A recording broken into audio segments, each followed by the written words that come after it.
ونؤمن به ونتوكل عليه ونعوذ بالله من شرور أنفسنا ومن سيئات أعمالنا من يهده الله فلا مضل له ومن يضلله فلا هادي له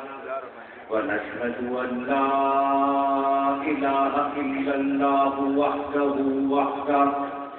لا شريك له ونشهد أن سيدنا ومولانا محمدا عبده ورسوله أرسله بالحق بشيرا ونذيرا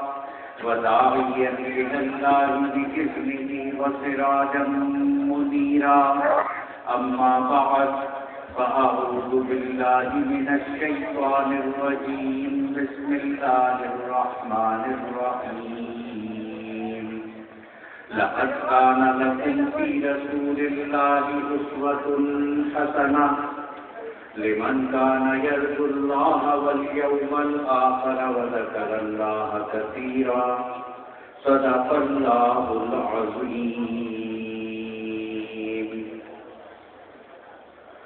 خدانائے سبل ختم الرسل مولائے کل جسمیں غبار راہ کو بخشا فروغ وادی سینا نگاہ عشق و مستی میں وہی اول وہی آخر وہی قرآن وہی قرآن وہی یاسی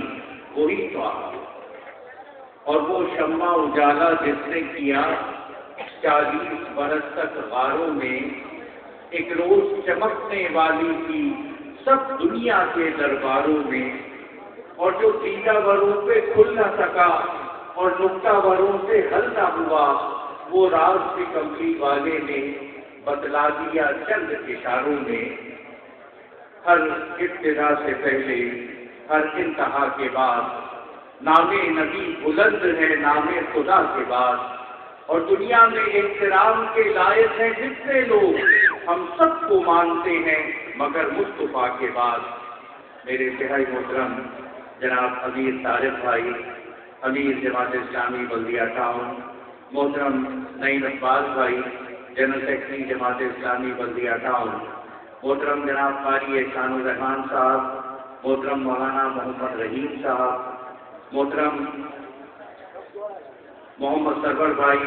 نائب صدر شباب ملی ضلع غربی محترم عبدالقیوم بھائی جنرل سیکرٹری شباب ملی ضلع غربی محترم محمد والد خان بھائی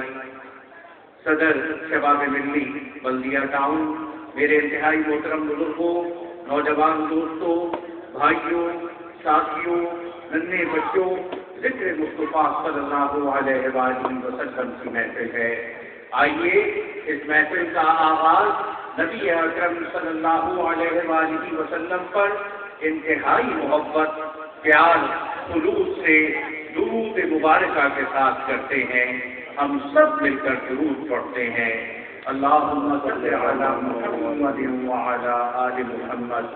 کما صلیت علی ابراہیم وعلی آل ابراہیم انک حمید مجید اللہم بارک علی محمد وعلی آل محمد کما بارکت علی ابراہیم وعلی آل ابراہیم انک حمید مجید میرے دوستو یہ مزدوروں کی محفل ہے یہ مزدوروں کی مجلس ہے یہ غریبوں کی آبادی ہے اور حقیقت تو یہ ہے کہ نام مصطفیٰ صلی اللہ علیہ وآلہ وسلم غریبوں کا والی غلاموں کا مولا اگر غریب کے لیے کوئی سہارا ہے تو احمد مصطفیٰ محمد مصطفیٰ صلی اللہ علیہ وآلہ وسلم ہے اور میرے بھائیوں نام مصطفیٰ صلی اللہ علیہ وآلہ وسلم زبان پہ آتا ہے اندھیرے دور ہوتے ہیں اجالا چھا جایا کرتا ہے مایوسی ختم ہوتی ہے امید مل جایا کرتی ہے انسان کو طاقت ملتی ہے قوت ملتی ہے سہارا ملتا ہے آس ملتی ہے نام مصطفیٰ صلی اللہ علیہ وآلہ وسلم بستیوں سے اٹھاتا ہے ایمان دیتا ہے تعلیم دیتا ہے تہذیب سکھاتا ہے، طریقہ بتاتا ہے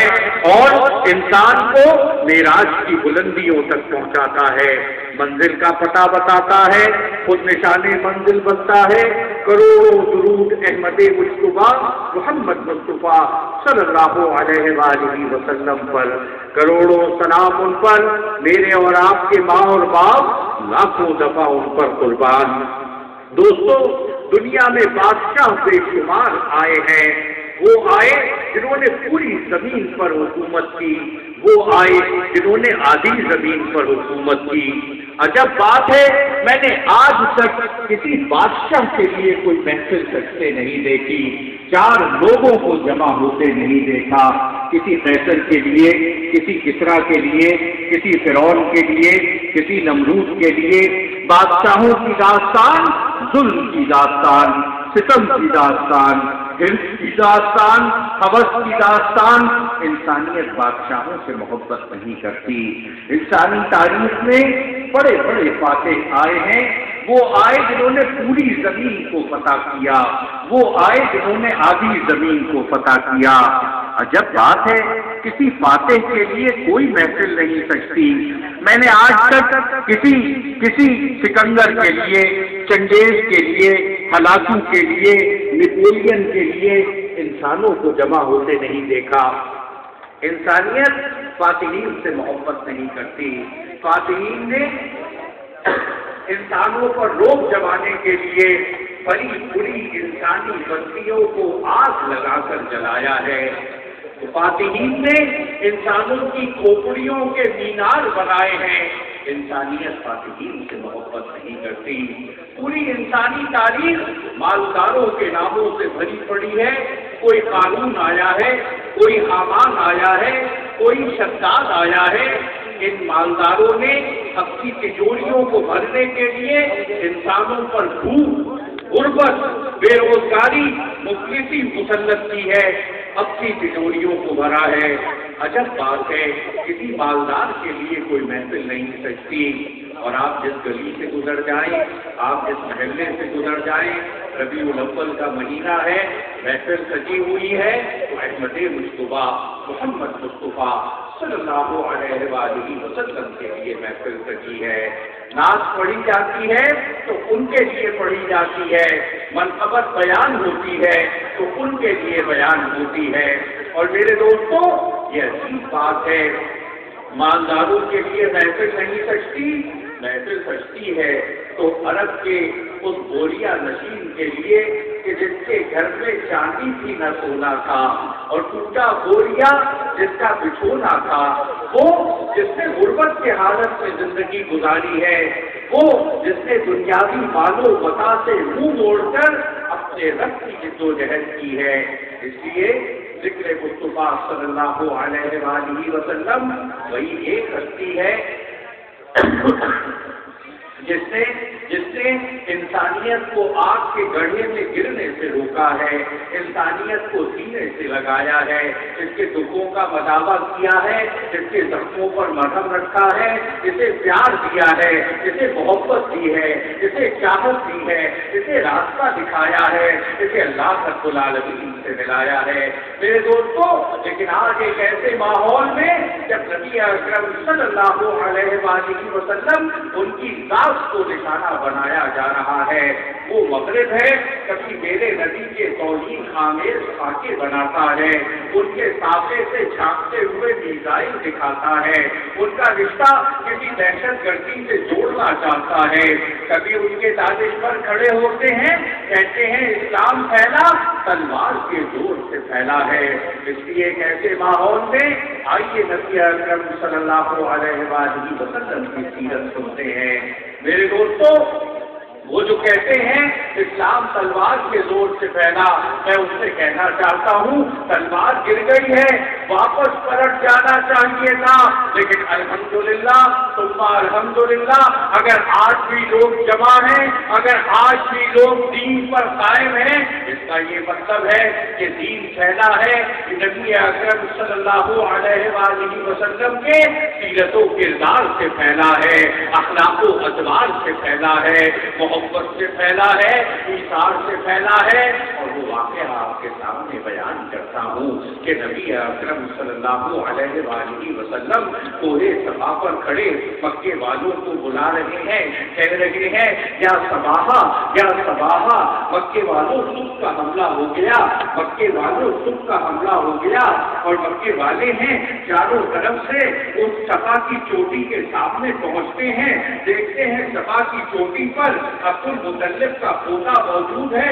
اور آپ پوچھ رہے ہیں کہ لوگوں میں نے زندگی کے 40 سال تمہارے درمیان گزارے ہیں، اگر آج تم سے کہوں اس پہاڑ کے پیچھے دشمن کا لشکر موجود ہے، کیا میری بات پر یقین کر لو گے؟ چھوٹا سا سوال ہے، سادہ سا سوال ہے، 40 سال تمہارے درمیان گزارے ہیں، بچپن تم نے دیکھا ہے، جوانی تم نے دیکھی ہے، لڑکپن تم نے دیکھا ہے، پکی عمر تم نے دیکھی ہے، ریل تم نے دیکھا، دین تم نے دیکھی، دن تم نے دیکھا، رات تم نے دیکھی، حالات تم نے دیکھے، معاملات تم نے دیکھے، کبھی جھوٹ دیکھا ہے، کبھی خیانت دیکھی ہے، کبھی خودغرضی دیکھی ہے، کبھی حرص دیکھی ہے، کبھی ہوس دیکھی ہے، کبھی انا پسندی دیکھی ہے، کبھی لالچ دیکھی ہے، کبھی بد اخلاقی دیکھی ہے۔ اور میرے دوستوں چھوٹا سا سوال ہے، سادہ سا سوال ہے، زندگی کا کوئی گوشہ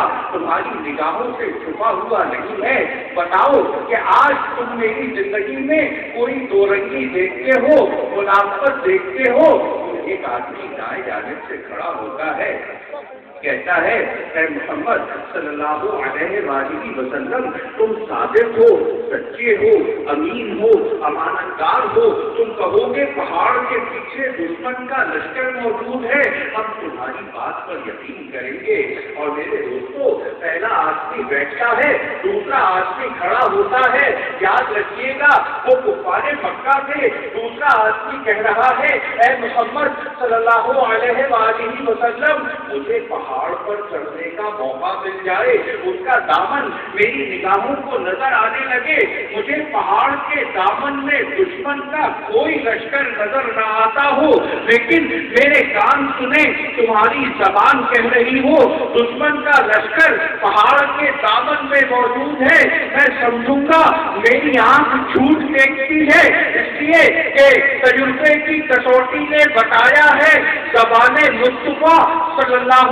علیہ وآلہ وسلم جھوٹ نہیں بول سکتی، دھوکہ نہیں دے سکتی، خیانت نہیں کر سکتی۔ ارے کیسی عجیب و شان گواہی ہے، میرے نبی کے سیرت و کردار کی گواہی ہے، وہ جس کے بارے میں میرے رب نے ارشاد فرمایا انک لعلی خلق عظیم، اے نبی ہم نے آپ کو اخلاق کے عظیم ترین مرتبے پر فائز فرمایا ہے۔ اسی کی سیرت کا بیان ہو رہا ہے، آپ سننے کے لیے جمع ہوئے ہیں۔ اللہ رب العالمین آپ سب پر اپنی تمام رحمتیں نازل فرمائے، آپ پر اپنا کرم نازل فرمائے، آپ کو دنیا اور آخرت کی تمام کامیابیاں عطا فرمائے۔ میرے جو دوست دائیں اور بائیں کھڑے ہیں، میری گزارش ہے ذرا آگے آ جائیں، یہاں پہ جگہ ہے، ذرا اس پر بیٹھ جائے تاکہ سکون کے ساتھ پوری بات کو غور سے سن سکیں۔ میرے بھائیوں میں عرض کر رہا تھا کہ دین پھیلا کیسے ہے، دین پہنچا کیسے ہے۔ نبی اکرم صلی اللہ علیہ وآلہ وسلم مکہ معظمہ میں چلے جا رہے ہیں اور آپ دیکھتے ہیں ایک بڑی بوڑھی عورت کاندھے پر بڑا بھاری سامان رکھے، قدم آگے نہیں اٹھ رہے، چلا نہیں جا رہا، مشکل دشواری کمر دوہری ہو رہی ہے۔ نبی اکرم صلی اللہ علیہ وآلہ وسلم اس عورت کے پاس پہنچ جاتے ہیں، کہتے ہیں اماں تیرے کاندھے پر بڑا بھاری سامان ہے، لا یہ سامان میرے کاندھے پر رکھ دے۔ سامان اپنے کاندھے پر لے لیتے ہیں، پوچھتے ہیں اماں کہاں جا رہی ہے؟ کہتی ہے بیٹا شہر چھوڑ رہی ہوں، جنگل جا رہی ہوں۔ آپ کہتے ہیں اماں سب لوگ جنگل سے شہر آتے ہیں، تو شہر سے جنگل جا رہی ہے؟ عورت کہتی ہے بیٹا میں نے سنا ہے اس شہر کے اندر ایک جادوگر آ گیا ہے، نعوذ باللہ، میں نے سنا ہے اس کا نام ہے محمد صلی اللہ علیہ وآلہ وسلم۔ میں نے سنا ہے جس کے سامنے کھڑا ہوتا ہے اپنا منتر پڑھتا ہے وہ آدمی اپنے دین کو تبدیل کر لیتا ہے۔ شہر چھوڑ رہی ہوں، جنگل جا رہی ہوں، نہ میرے سامنے آئے گا، نہ مجھ سے ملاقات ہوگی، نہ اپنا منتر پڑھے گا، نہ میرا دین تبدیل ہوگا۔ دوستو ذرا ذہن میں رکھیے گا، ہر زمانے کا میڈیا اہل حق کی ایسی ہی تصویر پیش کیا کرتا ہے، وہ جو نیک لوگ، وہ جو اچھے لوگ، اور وہ کہ بعض خدا بزرگ کوئی قصہ مختصر، وہ کہ جس کا اخلاق دنیا کے اندر اعلیٰ ترین، بلند ترین، قابل ترین، اس کے بارے میں کیا پروپیگنڈا کیا ہوا ہے۔ لیکن یہ بھی ذرا سوچئے کہ اللہ کے رسول صلی اللہ علیہ وآلہ وسلم کاندھے پر سامان اٹھائے ہوئے، میں کسی کا سامان اپنے کاندھے پر اٹھائے ہوئے ہوں، وہ میرے بارے میں یہ بات کرے، مجھے یقین ہے کم از کم بھی یہ ہوگا کہ سامان اتاروں گا، زمین پر رکھوں گا، اپنا سامان اپنے کاندھے پر اٹھاؤ۔ لیکن نہیں، یہ کون ہے؟ احمد مصطفیٰ محمد مصطفیٰ صلی اللہ علیہ وآلہ وسلم صرف بچوں کے لیے نہیں، بوڑھوں کے لیے بھی، صرف جوانوں کے لیے نہیں، ضعیفوں کے لیے بھی، صرف مردوں کے لیے نہیں، عورتوں کے لیے بھی، اور صرف اس دنیا کے لیے نہیں، اس آخرت کے لیے بھی۔ وما ارسلناک الا رحمۃ للعالمین، اے نبی ہم نے تم کو دونوں جہانوں کے لیے رحمت بنا کر بھیجا ہے۔ آپ اسی سے عورت کے ساتھ چلتے ہیں، شہر ختم ہوتا ہے، جنگل شروع ہوتا ہے، عورت کہتی ہے بیٹا میرا سامان یہاں اتار دے، یہی کٹیا بنا لوں گی، یہی جھونپڑی ڈال لوں گی، یہی زندگی گزار لوں گی۔ لیکن عورت کو خیال آتا ہے، کہتی ہے بیٹا دیکھا تو بہت ساروں نے مائی کے کاندھے پر بھاری سامان ہے، کوئی آگے نہیں بڑھا، کوئی میرے قریب نہیں آیا، کسی نے میرا بوجھ نہ اٹھایا۔ بیٹا تو بڑا عالی نسب میرے پاس آیا، میرا بوجھ اٹھایا، میرا کام ہلکا کر دیا۔ بیٹا تو بڑے اعلیٰ خاندان سے تعلق رکھتا ہے، بیٹا تو بڑے شریف ماں اور باپ کا بیٹا ہے۔ بیٹا ذرا جاتے جاتے اپنا نام تو بتاتا جا۔ اور دوستو نبی اکرم صلی اللہ علیہ وآلہ وسلم نے ارشاد فرمایا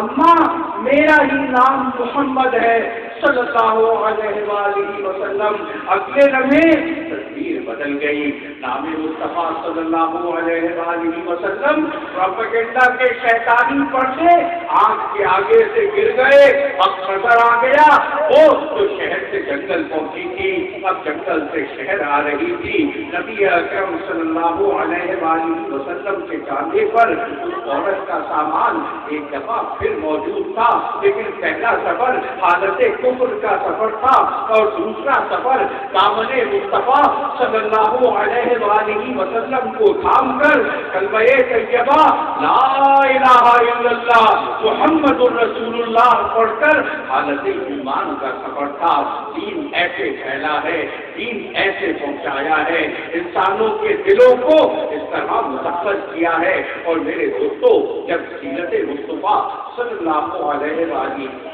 وسلم کا ذکر ہے تو آئیے آپ کے سامنے واقعہ طائف بیان کرتا ہوں۔ اللہ رب العالمین آپ کی تمام تمنائیں پوری فرمائے، آپ سب کو دنیا اور آخرت میں نبی اکرم صلی اللہ علیہ وآلہ وسلم کا ساتھ عطا فرمائے۔ میرے دوستو واقعہ طائف یہ دین ہمیں تو بڑے آرام سے مل گیا۔ جن گھروں میں پیدا ہوئے کاغذوں میں اذان دی گئی، تھوڑے سے بڑے ہوئے، چاروں طرف مسجدیں ہیں، اذانوں کی آوازیں بلند ہوتی ہیں۔ جب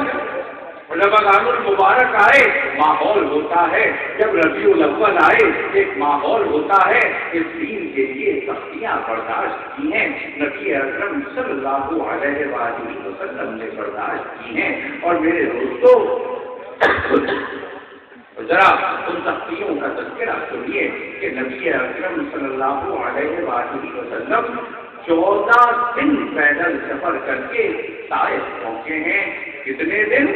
14 دن۔ کیا کوئی کاروبار کرنا تھا؟ کیا کوئی مال کمانا تھا؟ کیا کوئی روپیہ اکٹھا کرنا تھا؟ نہیں، انسانوں کو جہنم میں گرنے سے بچانا تھا، انسانیت کو جنت کا راستہ بتانا تھا، بتوں کے آگے سے اٹھانا تھا، اللہ رب العالمین تک پہنچانا تھا۔ 14 دن پیدل سفر کر کے طائف پہنچے ہیں۔ میرے گھر سے 10 منٹ کے فاصلے پہ مسجد ہے، مجھے سستی ہوتی ہے، کاہلی ہوتی ہے، وہاں کیسے جاؤں، گھر میں ہی نماز پڑھ لوں، لیکن نہیں، میرا نبی 14 دن پیدل سفر کر کے طائف پہنچا ہے۔ طائف پہنچے، پہلے سردار سے ملاقات ہو رہی ہے، پہلے سردار سے کہہ رہے ہیں تجھے اللہ رب العالمین نے پیدا کیا، اسی نے مال دیا، اسی نے دولت دی، اسی نے عزت دی، اسی نے سرداری دی، اسی نے سروری دی، اور وہی ہے جس نے تیری پیدائش سے پہلے تیرے لیے رزق پیدا فرمایا، تیری پیدائش کے وقت انسانوں کے دلوں میں تیرے لیے محبت پیدا فرمائی، اور وہی ہے جو آسمان پر سورج کو چمکاتا ہے، سورج کی گرمی سے زمین پر پڑے پانی کو بھاپ بناتا ہے، سانس کو ہواؤں کے کانوں پر سفر کرواتا ہے، بادلوں کے کو لے جاتا ہے، بارش کو برساتا ہے، دریاؤں کو بہاتا ہے، فصلوں کو اگاتا ہے، تجھے کھلاتا ہے، تجھے پلاتا ہے، اور تو پتھر کی مورتوں کے آگے سر جھکاتا ہے۔ مجھے اللہ تعالیٰ نے اپنا نبی بنا کر بھیجا ہے، تیرے پاس ایک کلمہ لے کر آیا ہوں، لا الہ الا اللہ محمد رسول اللہ، کلمہ قبول کر لو، عرب اور عجم تمہارے زیر نشین ہو جائیں گے۔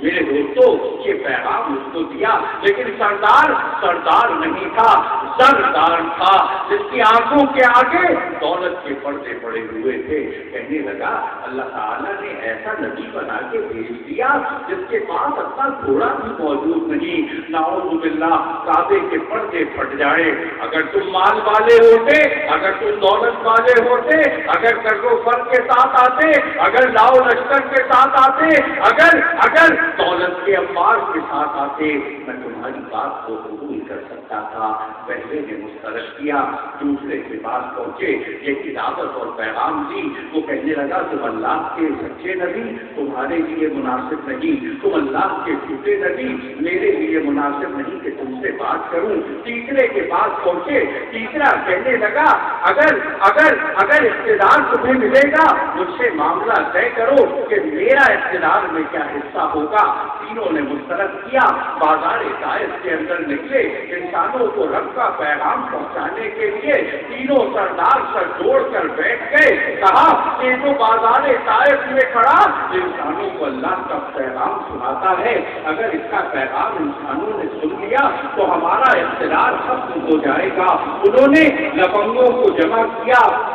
غلوں کو اکٹھا کیا، کہا کہ دیکھو تو بازار طائف میں کھڑا، جاؤ جا کر اس کو گھیر لو، اس کو تالیاں پیٹو، شور مچاؤ، سیٹیاں بجاؤ، گالیاں دو،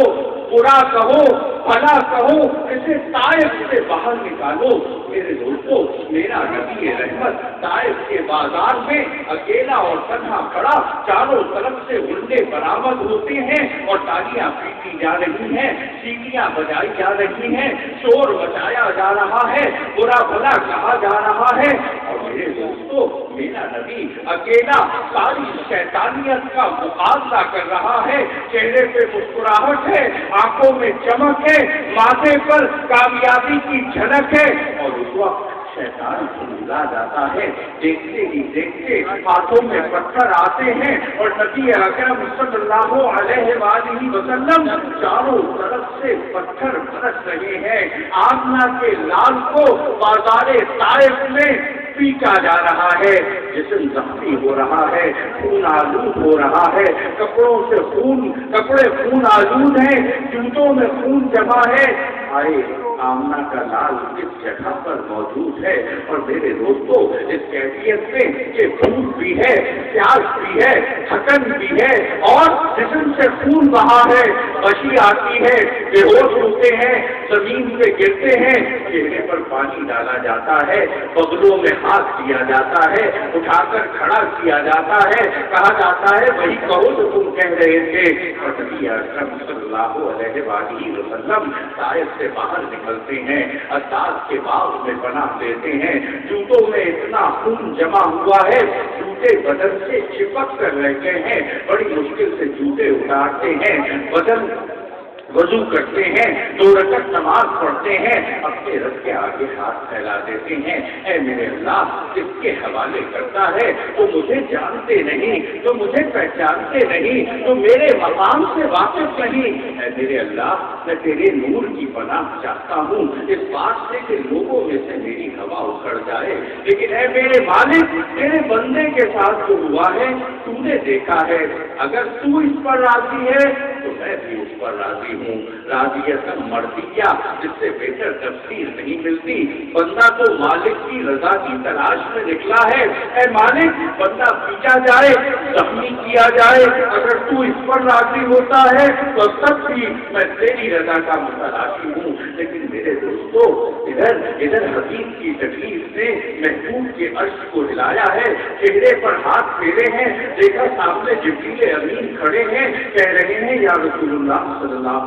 علیہ وآلہ وسلم، دیکھنے والے نے سب دیکھا ہے، آپ اشارہ کیجئے طائف کے اطراف میں موجود پہاڑوں کو ملایا جائے، طائف والوں کو پیس کر ہلاک کیا جائے، ہستی سے نابود کیا جائے، تاریخ سے ان کا نام مٹایا جائے۔ میرے ساتھ ملک الجبال پہاڑوں کا فرشتہ موجود ہے۔ میرے دوستو میں پوری انسانی تاریخ سنبھالتا رہا، دنیا میں جب بھی انبیاء نے اپنی قوموں کے لیے بد دعا کی، اور قرآن مجید میں بار بار موجود ہے، اللہ تعالیٰ نے نبیوں سے کہا عذاب کے فرشتے نازل ہونے والے ہیں، بستی چھوڑ کر چلے جاؤ، لیکن یہاں عجب معاملہ ہے، نبی اکرم صلی اللہ علیہ وآلہ وسلم سے کہا جا رہا ہے اے محمد اگر تم اشارہ کرو تو طائف کے اطراف میں موجود پہاڑوں کو ملایا جائے، طائف والوں کو پیس کر ہلاک کیا جائے۔ لیکن میرے بھائیوں قربان جائیے، میرا نبی رحمت ہے، نبی دعوت ہے، نبی ہلاکت نہیں ہے، انسانوں کی لاشیں اکٹھا کرنے نہیں آیا، انسانوں کو دعوت دینے آیا ہے، جنت تک پہنچانے کے لیے آیا ہے۔ ایک لمحہ رکے بغیر کہہ رہے ہیں جبرائیل یہ نہیں تو ان کی اولاد میں محمد مصطفیٰ صلی اللہ علیہ وآلہ وسلم کی دعوت ان کے دلوں کو مسخر کر کے رہے گی۔ ارے کیسا صبر ہے، کیسا تحمل ہے، کیسی برداشت ہے، جب سارا اختیار اپنے پاس ہے اس وقت بھی انسانوں کو قتل نہیں کیا۔ لیکن واقعہ طائف کو تھوڑا سا اور آگے بڑھاؤں گا کہ نبی اکرم صلی اللہ علیہ وآلہ وسلم طائف دوسری مرتبہ آئے ہیں، کب؟ فتح مکہ کے بعد، غزوہ حنین کے بعد، فتوحات حاصل کر لی ہے، بہت بڑا لشکر پاس ہے، 12,000 کشتی ساتھ ہے، اور طائف پہنچے ہیں، طائف والے قلعہ بند ہو گئے۔ اندر سے 4 آدمیوں کا ایک وقت آیا، اس نے پوچھا محمد کیوں آئے ہو؟ کہا کہ اللہ کی دعوت لے کر آئے ہیں، اس کا پیغام لے کر آئے ہیں، اسلام کی دعوت لے کر آئے ہیں۔ انہوں نے کہا کہ اگر یہاں بیٹھے رہو گے پھر تلوار فیصلہ کرے گی، جان لو کہ ہم تلواروں کے دنی ہیں، اگر دعوت دینا چاہتے ہو تو مدینہ منورہ لوٹ جاؤ، ہمارا وقت وہاں آ کر ملاقات کرے گا۔ عجب بات ہے، جب طاقت موجود تھی طائف والوں کو کچل سکتے تھے، لیکن نہیں، میرا نبی زمینوں پر قبضے کے لیے نہیں، انسانوں کے دلوں پر کے اوپر اللہ کی حکمرانی قائم کرنے کے لیے آیا تھا۔ تاریخ کا عجب واقعہ ہے، طائف کا محاصرہ اٹھاتے ہیں، مدینہ منورہ چلے جاتے ہیں، طائف کا وقت مدینہ آتا ہے، اس سے ملاقات ہوتی ہے، طائف والے 4 شرائط پیش کرتے ہیں، کہتے ہیں ایمان لے آئیں گے، نماز نہیں پڑھیں گے، ایمان لے آئیں گے، زکات نہیں دیں گے، ایمان لے آئیں گے، حج نہیں کریں گے۔ لیکن نبی اکرم صلی اللہ علیہ وآلہ وسلم آپ مجھ سے کہتے ہیں ایمان لاؤ گے تو نماز پڑھنی ہوگی، نماز تو مومن کی شناخت ہے، نماز تو مومن کی معراج ہے، اور کہا کہ زکات تمہارے امیروں سے دی جائے گی، تمہارے غریبوں پہ خرچ کی جائے گی، حج اس سال کے لیے تمہیں معافی ہے، اگلے سال سے تمہیں حج کرنا ہوگا۔ میرے دوستوں، آج بھی سرزمین عرب پر طائف والوں کا ایمان مشہور ہے، اس لیے مشہور ہے اس لیے کہ نبی اکرم صلی اللہ علیہ وآلہ وسلم نے اس کے لیے جد و جہد کی تھی، اور سچی بات تو یہ ہے کہ اللہ کے رسول صلی اللہ علیہ وآلہ وسلم ان کے طائف کے سفر کے ہم بھی شکر گزار ہیں۔ تو وہ محسن انسانیت ہے، لیکن میں آپ سے عرض کروں کہ وہ جو بر صغیر کے اندر اسلام کی شمع لے کر آنے والا پہلا مسلمان سپہ سالار محمد بن قاسم اسی طائف سے تعلق رکھتا تھا، اسی طائف کے اندر پیدا ہوا تھا۔ لیکن میرے دوستو، میں آپ سے یہ بھی عرض کروں، مسلمان بڑے خوش قسمت ہیں، انہیں ایک ایسا نبی ملا ہے جس نے سر کے بالوں سے لے کر پیر کے ناخن تک انسانوں کو ہدایت دی ہے، انسانوں کو رہنمائی دی ہے۔ اللہ کا شکر ہے، شریعت ہماری رہنمائی کرتی ہے، مکمل نظام ہمارے پاس موجود ہے۔ اور میں آپ سے عرض کروں کہ میرا نبی آج تک انسانیت کی جو رہنمائی کر گیا، انسانیت اپنی عقل کے سہارے وہاں تک نہیں پہنچ سکی۔ جی ہاں، میرا نبی میدان عرفات میں جو کچھ کہہ گیا وہ منصور انسانیت ہے۔ آج کہتے ہیں کہ اقوام متحدہ میں 1945 میں ہیومن رائٹس چارٹر منظور ہوا۔ بے وقوفوں، میرے نبی نے 15 صدیاں پہلے بیان فرمایا تھا۔ آپ کے سامنے کچھ حصہ بیان کرتا ہوں۔ میرا نبی محترم